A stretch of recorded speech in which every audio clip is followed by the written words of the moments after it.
যুবক, আল্লাহ যৌবন দিছে, চালায় তো চলো, নাইলে আমি হাদিস দিতেছি। আল্লাহ বলে লাবতালাআতিল আরদু ফি বাতনিহা, আমি চালাই দেখা চলিস, নাইলে জমিন তোকে এক কদম দিতে দিত না। লা আগরাকাতিল বাহরু ফি কারিহা, সমুদ্র তোমাদেরকে তলদেশে নিয়া ছাড়া ছাড়তো না। লা আহলাকাতিল মালাইকা, ফেরেশতা জাগারটা জাগায় চটকায় সাইজ করতো। বিশ্বাস হয় না? অ্যাড্রেস আমার থেকে নিয়ে যান, আমি ঘুরতে ঘুরতে দাড়ি পাকায় ফেলছি, আমার এনার্জি শেষ করে ফেলছি ঘুরতে ঘুরতে। এগুলা সব আমার চোখে দেখা আছে। জান জান, কোরআনে যত জাতির ধ্বংসের কথা আছে অধিকাংশ একটা আটটা হবে, হিসাব করলে বাকি আল্লাহ আমাকে চোখে দেখায় গেছে। আমি চোখে দেখা এসে আপনাদেরকে বলতেছি। আল্লাহ বলে চলতে দিতাম না, আমি চালাই বিদায় চলো, নাহলে জমিন চলতে দিত না, নাহলে সমুদ্র চলতে দিত না। ডেলি 550 লিটার অক্সিজেন নেই আমরা, 550 লিটার। যুবক, 1 টাকা বিল চায় না তোর কাছে, যৌবন দিয়ে তোকে চালাইতেছে, তাই না? তারপরও ডেলি 5 বার ডাকে, একবারও বলো আমি ব্যস্ত। রোডে দাঁড়ায় দাঁড়ায় মোবাইল দেখতেছো, কেউ ডাকলে বলো জান জান জান, আপনি চরখায় তেল দেন, আমি দেখেন না ব্যস্ত। হায় হায় হায়, আমার মনে আছে, রাগ হয়ে না, আমার মনে আছে, আমি সত্য কাহিনী বলতেছি। আমার সাথে না ঘটলে আমি বলি না।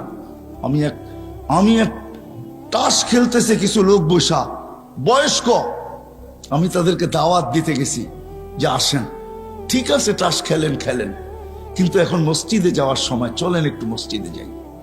আমাকে এক বৃদ্ধ বলতেছে, দেখেন না ইবাদত করতেছি। হাইসেন না হাইসেন না, আমি এটার জন্য এখনো একা একা কাঁদি। কারণ আমি যদি না ডাকতাম, ওর ইমান হারা হইতো না। আমি আল্লাহর কাছে কি জবাব দিব আমি জানি না, আমি এখনো একা একা কাঁদি।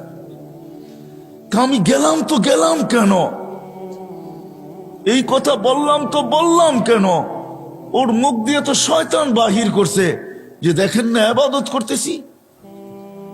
হায় হায় হায় হায়। আসেন, এই ছোট্ট জীবনটা যেরকম জ্ঞানার হইতে চাই, আসল জ্ঞানার তো মানুষ মরার পরে হবে, আসল সফল তো মরার পরে হবে। যদি হইতো দুনিয়ার কাঠ যদি ওইখানে পাঁচ করা যেত, দুনিয়ার টাকার বান্ডেল যদি ওইখানে চলতো, দুনিয়ার পদের আইডি যদি ওইখানে চলতো, দুনিয়ার ভিজিটিং যদি ওইখানে চলতো, তাহলে কারো না চললে আবু তালেবেরটা চলতো।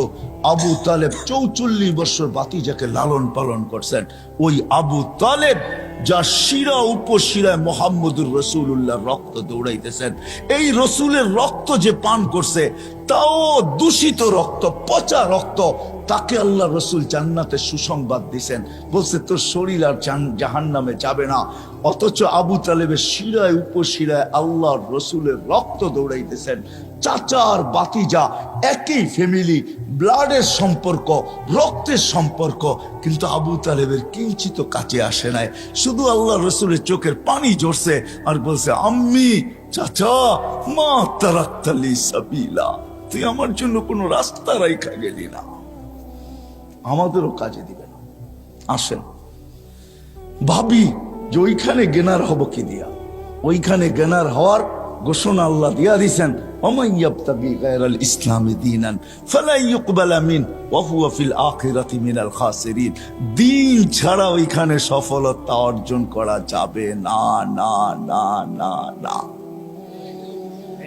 আপনার দুনিয়াতে যত বড় পরিচয় হোক আর পরিচিতি হোক, দুনিয়ার যত বড় বংশই হোক না কেন, যত বড় পদের মালিকই হই না কেন, একক সারা দুনিয়ায় একক ব্যক্তিত্বের মালিক হই না কেন, তাতে কিছু আসে যায় না। কবির কথাই সত্য, মিলে খাক মে আহলে শাহ कैसे कैसे, जमी खा गई नौजवां कैसे कैसे, अजल ने न छोड़ा किसरा न दारा, उसी से सिकंदर से फाते भी दिहारा, हर एक लेके क्या किया हसरत सुधारा, पड़ा रह गया यही ठाट सारा। এটি সত্য, ইশাখার রাজধানী আছে, ইশাখা নাই। আপনিও থাকবেন না, আমিও থাকবো না, চলে যাবো ওই আখেরাতে, চলে যাবো ওই আখেরাতে। জ্ঞানার হইতে হবে ওইখানে। ওইখানে জ্ঞানার হওয়ার জন্য বংশের দরকার নাই, ওইখানে জ্ঞানার হওয়ার জন্য বংশের দরকার নাই, ওইখানে গেনার হওয়ার জন্য সোসাইটির দরকার নাই, ওইখানে গেনার হওয়ার জন্য দুনিয়ার কিচ্ছু জিনিসের দরকার নাই। যদি দরকার হইতো তাহলে বেলাল কোনোদিন গেনার হইতো না, ও বেলাল কোনোদিন গেনার হইতো না, বেলাল কোনোদিন সফলতা অর্জন করতে পারতো না। হায় হায়, রাবেয়া বসরি কোনোদিন সফলতা অর্জন করতে পারতো না। ফেরাউনের বাড়ির কাজের দাসী, কৃত দাসী কোনোদিন সফলতা অর্জন করতে পারতো না। হায় হায়, দুনিয়ার ওই মানুষগুলার কাহিনী যাদের ইতিহাসের পাতায় এখনো লেখা আছে, বেশিরভাগ দরিদ্র মানুষগুলা, গরিব মানুষগুলা, যাদের দুনিয়াতে কিচ্ছু ছিল না, ওরা কোনোদিন গেনার হতে পারতো না, আর ওদের ইতিহাসের পাতায় ওদের নাম লেখাও হতো না। শুধু আমরা চাই, আবারও পিছিয়ে চলে যেতেছি, আমরা সবাই চাই যে আমি গেনার হব, আমি সফল হব, কিন্তু এই ছোট্ট জীবনটাই চাই না। না না, এই মজলিস থেকে ওয়াদা করি, এই দুনিয়ায় না আমরা সফলতা চাবো, চিরদিনেরটা চাবো।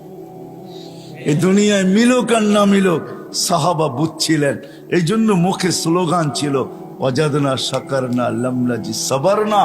দুনিয়ায় পাইলে পাবো, না পাইলে সবর করব। পাবো তো শুকরিয়া আদায় করব, না পাবো তো সবর করব। ওরা বলতেছে যারা ডাকলে মেঘ আসতো, ওরা বলতেছে যারা ডাকলে মেঘ আসতো, যারা টোকা দিলে ভূমিকম্প দূরভীত হইতো, যারা সমুদ্রের উপর দিয়া স্থলের মতো ঘোড়া দৌড়াইতে পারত, যারা তারবিহীন প্রযুক্তিবিহীন 3000 কিলোমিটার দূরে ভিডিও কলিং করতে পারত, যাদের হাতের ইশারায় অগ্নিগিরি পাহাড়ে আবদ্ধ হইতে বাধ্য হইতো। হায় হায় হায় হায় হায়, শুধু পুরুষ না নারী পর্যন্ত, শুধু নারী না যুবক পর্যন্ত, শুধু যুবক না বাচ্চা পর্যন্ত, যাদের বাচ্চার এই পাওয়ার ছিল, যা চাইতো তাই করতে পারতো, তারপরে দুনিয়ার দিকে তাকায় দেখেন নাই, বলছে এখানে গেনার হয়ে লাভ নাই, 60-70 বছর তারপরে রাইখা চলে যেতে হবে, রাইখা চলে যেতে হবে। ওই গেনার হইতে চাই, ওইখানে সফল হইতে চাই, ওইখানে সফল কাম হইতে চাই, ওইখানে সফলতা অর্জন করতে চাই, যেন কবরে থাকতে দেরি, কবর জান্নাতের বাগ হইতে দেরি না হয়।